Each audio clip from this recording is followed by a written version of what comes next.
everybody, Gina DeLuca here. All right, today I'm going to be doing a spiral straight pour, and I am using the Amsterdam Pearl paints. I have Pearl Violet, Pearl Red, and Pearl Blue.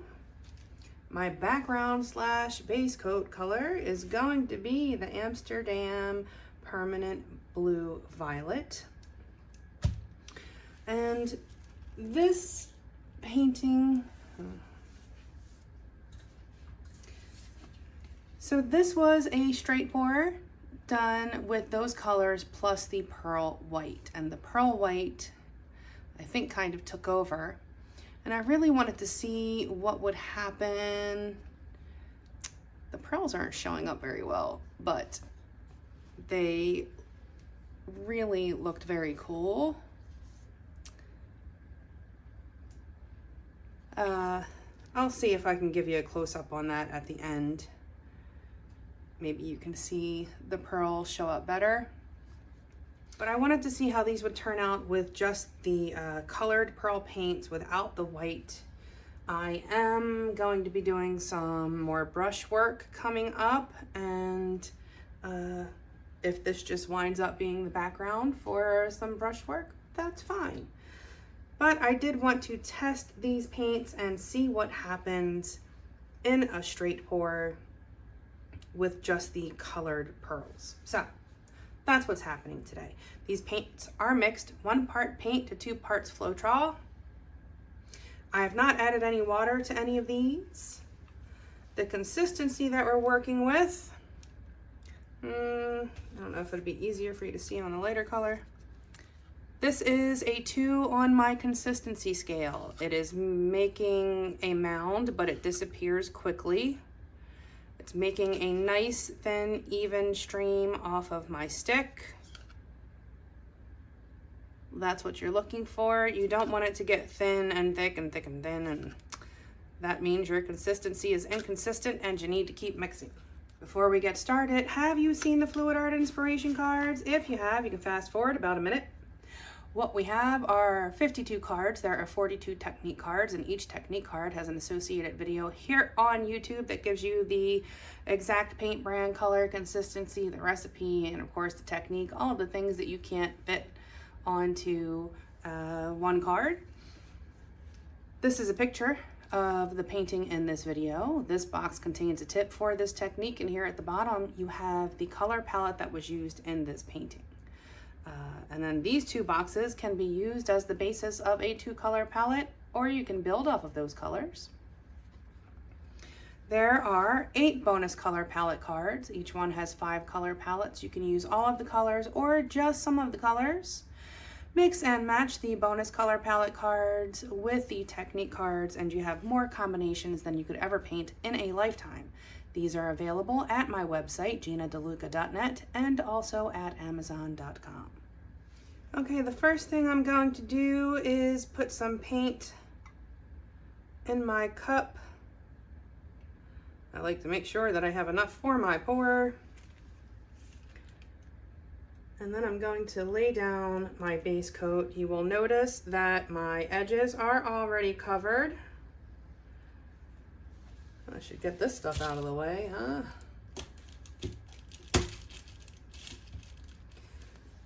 So my edges are already covered.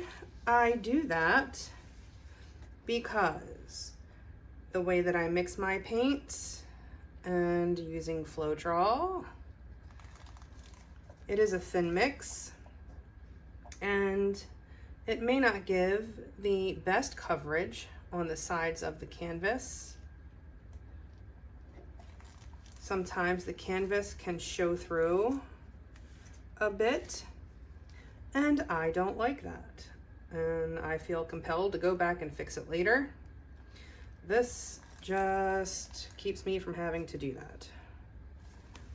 And the reason we lay down a base coat to begin with is so our paints slide around easily and evenly across the canvas. I I'm beginning to think this canvas might be a tad bit warped, the way it is feeling under the my little spreader here.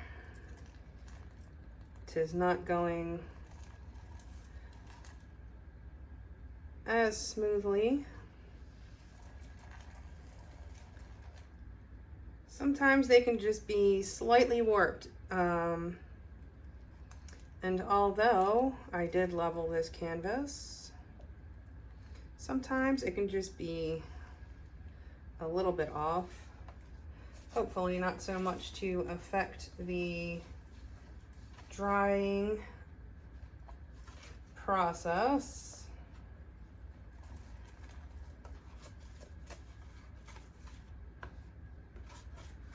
But yes, we want to lay down a base coat because something has to stick to the canvas first.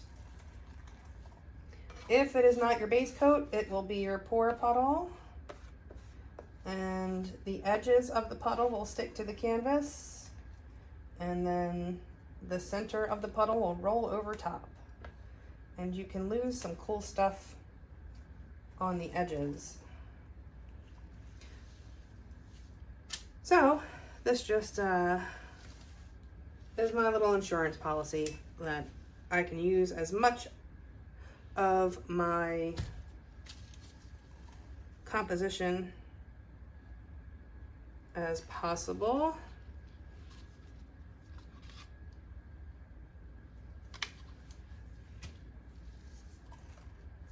I like to keep as many options open as I can.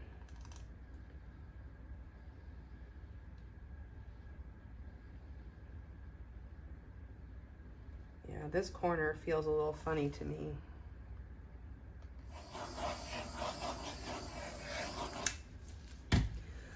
Pop your bubbles in your base coat so that they don't come through your pour.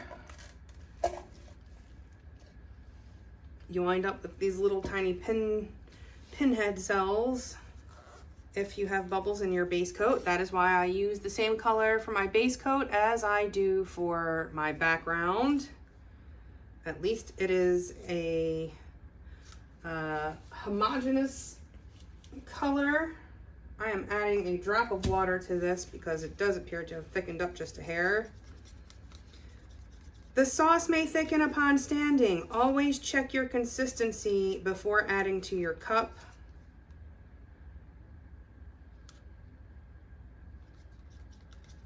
That is very important. All right, I'm going to pour from up high. I like to try to get the paints to sink and blend and churn. So I do know that these pearl paints, that they do create cells, at least when used with this color background. Again, adding a drop of water. Literally just a drop. Sometimes it just needs a little bit of extra love. So what I have learned over the years is matte paints and gloss paints, when used together, will give you cells. The matte paints have a tendency to sell, and the glossy paints have a tendency to fall to the background. And when I say gloss paints, it doesn't really have to be a gloss paint. It can just be glossier than your matte paints. The Liquitex Basics brand, all of the paints are labeled satin.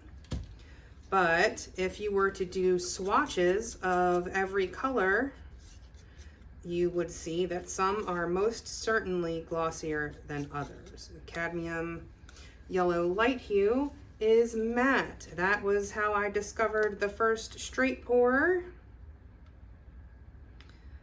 It was an accident. The Cadmium Yellow Light Hue reacted with the dioxazine purple, and I got a very cool effect. All right, going to put the rest of, going to cover those pearl paints. Going to leave a little bit in the cup just in case I need a little juice for my corners. Okay, I am going to pour kind of quickly, trying my best to stay in the center.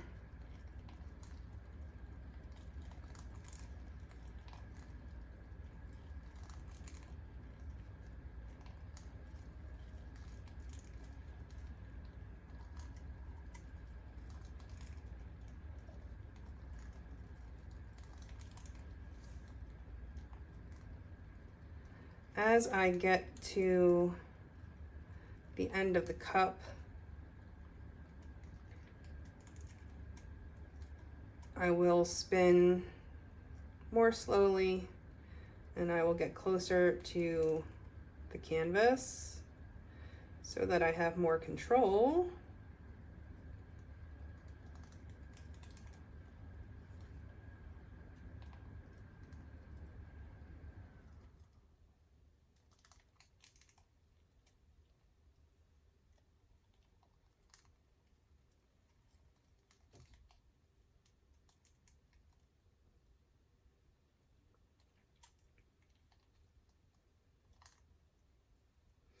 And though these pearl paints appear white right now, they will not when they dry.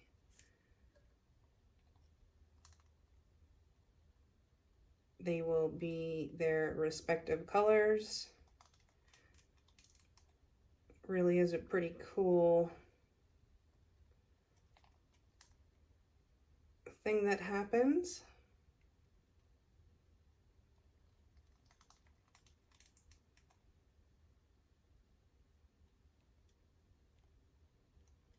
And patience is going to be your friend when you are doing a straight pour. Oh, look at that, perfect Fibonacci. Give myself an A+ on that dismount there. Okay, going to pop some bubbles. Oh, Bernie 2 times, living up to his name. Rarely lights on the first try.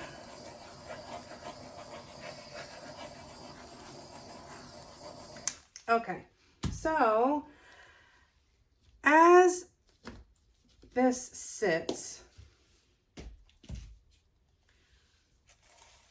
more bubbles will start to rise to the top.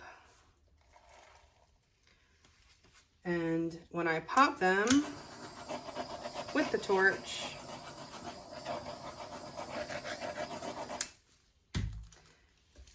it's bringing up some paint with it.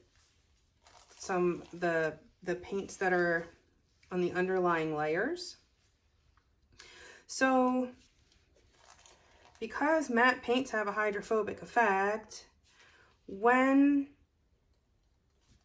it comes up, it might be a very tiny cell, but as it sits, it grows, it spreads out, it pushes the other paint away. And this is where patience is going to really benefit you. I discovered this by accident. It was video number 16. Video 15 was the first straight pour. I got more pop-up cells that tilt it right away, and the cells were pretty uniform. People are calling them pearl cells. I called them pop-up cells because they kind of came up after the pour. Video 16 was basically the first boulder pour. I poured my puddle, my torch wasn't working, And I went into the other room to troubleshoot it, to figure out what was going on. And when I came back, there were a whole bunch of cells, which I was super excited about. And so that kind of set me on my scientific journey, figuring out why it did that and how to recreate it.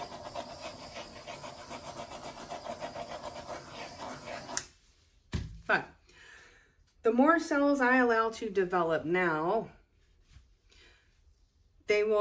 I will get nice, big, juicy boulder cells when I stretch it out. I could stretch it right away and still get cells, but they would be pretty uniform in size, which is cool too. Sometimes I want that. But when I'm using multiple cell makers together, I really like how they blend and create this really cool 3D effect because they've blended. And that's why I called them boulder cells, because they look like rocks. They look like boulders.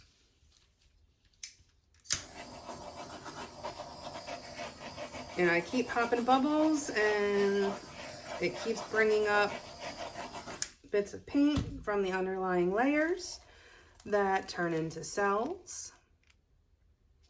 So all of this here, unfortunately, that is all going to get spun off. And it's more going to be this area that's going to get stretched out and become the focal point. 'Tis just the nature. I can tell the way this is spreading out, it really does seem like this canvas is not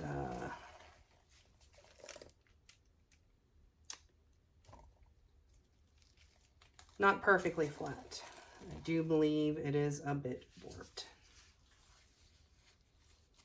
Sometimes you can't see it with your eye, but you can feel it when you're laying down that base coat.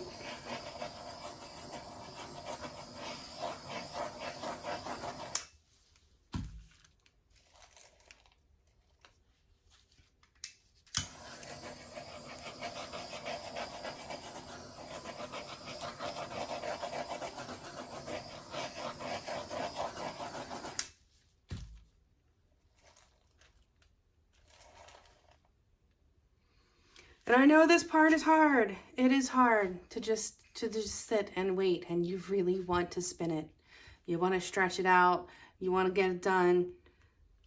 But being patient at this point is really going to give you the best results in the end.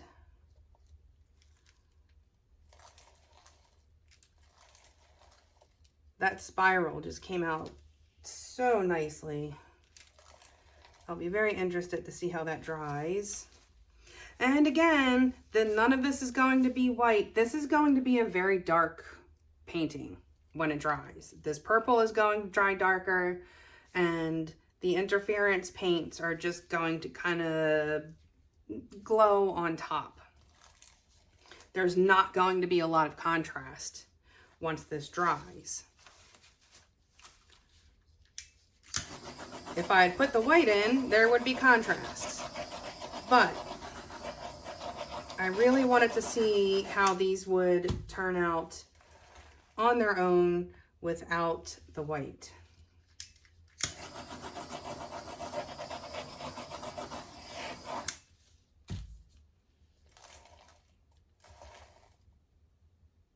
Okay, I think I have enough going on here that I can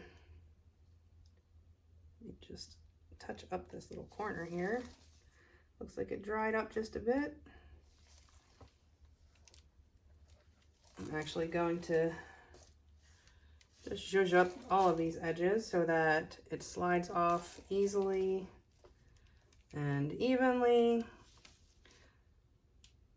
When it does sit for a bit, it can get a bit of a skin. So touching up those corners can help a bit to get it to slide off easier. Just freshen it up.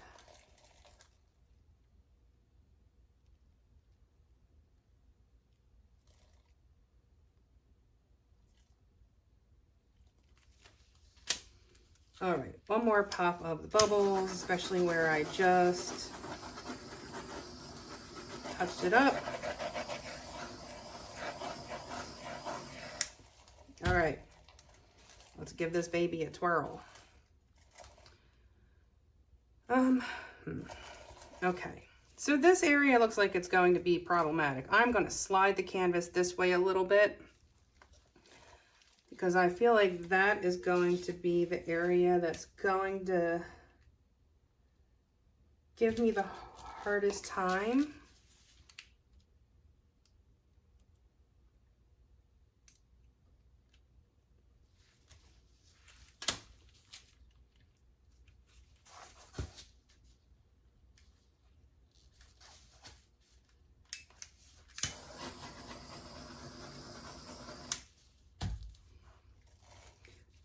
So it's like a merry-go-round.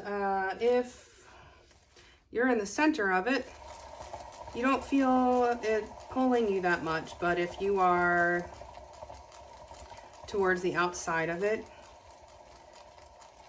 you will be getting pulled more.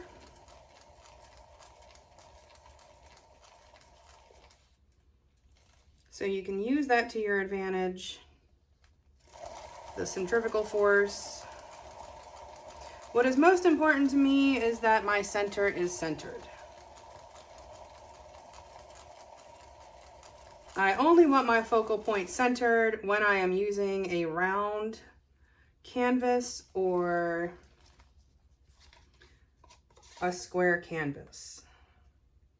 If I am using something rectangular, I prefer to use the rule of thirds for my design, for my composition.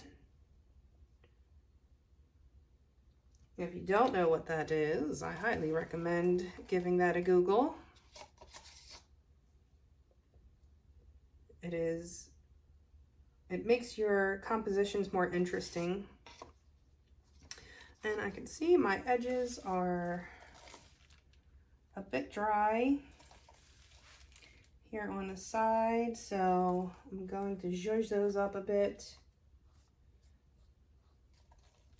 That is why the paint is not sliding over as easily.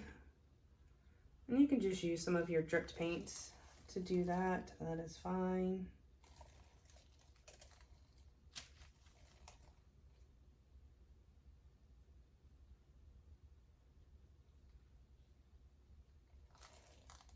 But if you have one little dry spot, the paint can really resist sliding over.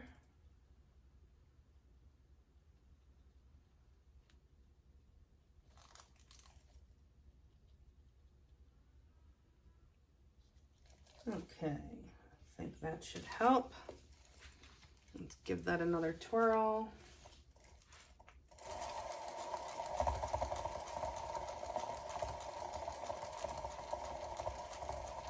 And you don't have to spin very fast. That is a very common misconception. Tilting fast, spinning fast, it's really not necessary. If you've ever had a painting that was not level, you know how much that can move over time.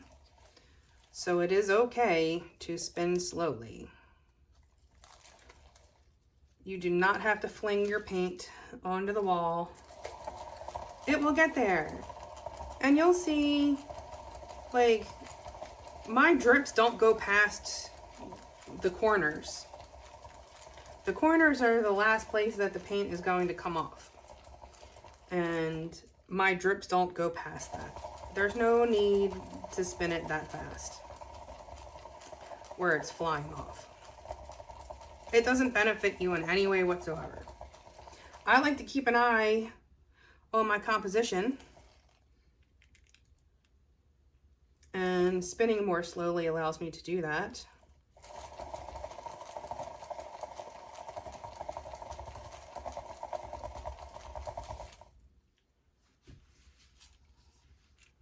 Let's see, do I have any?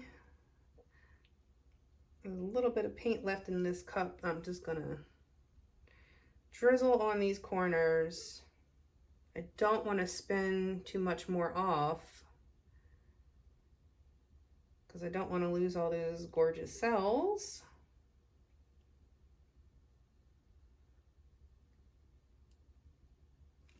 But I can help these corners a bit.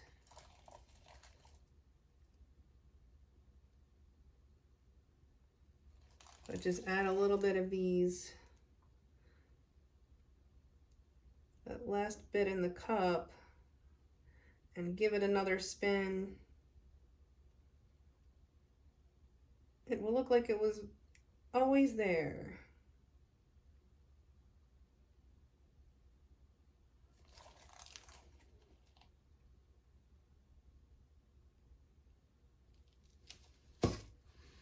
Okay.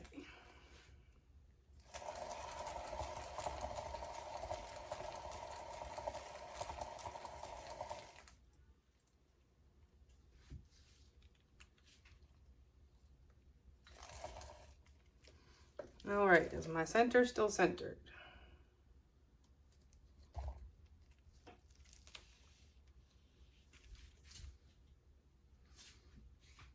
Okay, well, I'm gonna leave this alone. I like the way this is looking. And I'm going to let it sit, and I will bring you in for a close-up, and then I will show you how it looks dry. Of course, once it is varnished, it will look better than it does when it is dry. The varnish always really brings out the bling. But I like what I see. I like the design going on. We'll see what it looks like once it's dry. Back in a few. Okay, here it is. So again, there will not be this much contrast when this dries. It's going to look very different, but I think it's going to look very cool. We shall see. But I think I've got some good blending going on in there. I'm really excited to see how this dries. I think those should be some pretty cool kind of iridescent boulder cells. That is my prediction. But there it is. And I will bring you back when this is dry. Okay, here it is dry. And you can see there's not a whole lot of contrast in here, but there are some really cool effects. I'm trying to get that flash in for you. It's so hard to pick up.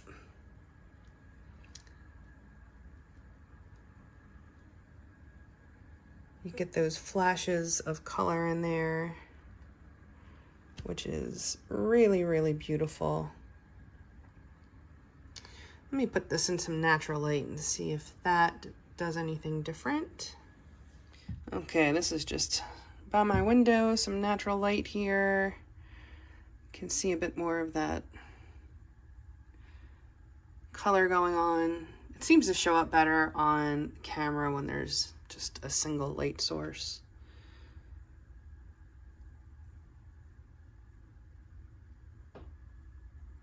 Really love the way this came out. Those colors are just so cool. The pearl red seems to kind of wind up in between the cells, so that is not the best cell maker. And there are still a couple of colors I haven't tried, so I will have to try those. But there it is. Really happy with how this came out. Let me show you how it looks with the pearl white in it. This is varnished with the pearl white. All the same colors, just with the pearl white. So the pearl white really does make a difference in the contrast for sure. The pearl white certainly does sell, as you can see. The purple does beautiful things.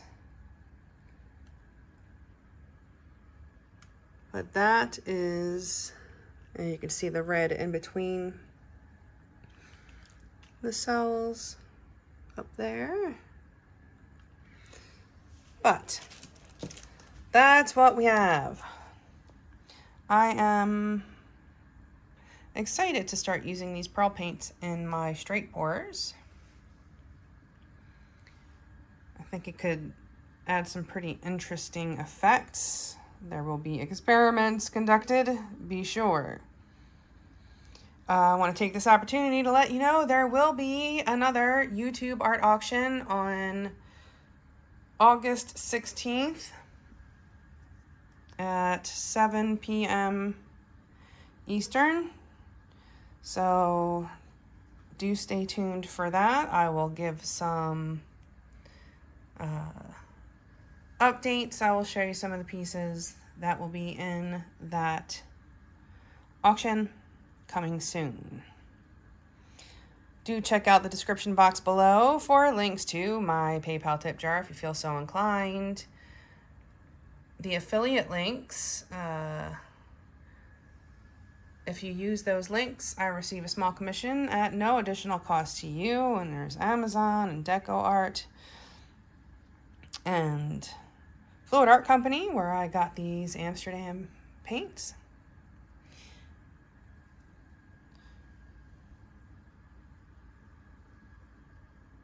It looks like an owl. Also in the description box, you will find the link to my website, GinaDeLuca.net, where you can find my art and music and the Fluid Art inspiration cards for sale. And you will also find the link to our Facebook group. Go make some art. Join us there. Post your masterpieces. Ask your questions. Get some inspiration. A good time is had by most. It is the internet after all.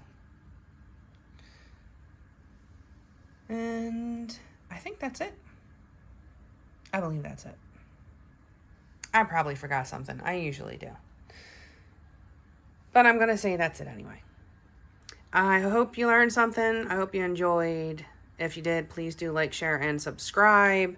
Make sure you've clicked the bell if you've subscribed so that you receive notifications when I put up new content. Now I think that's it. All right. I hope y'all have a beautiful day. Now go make some art.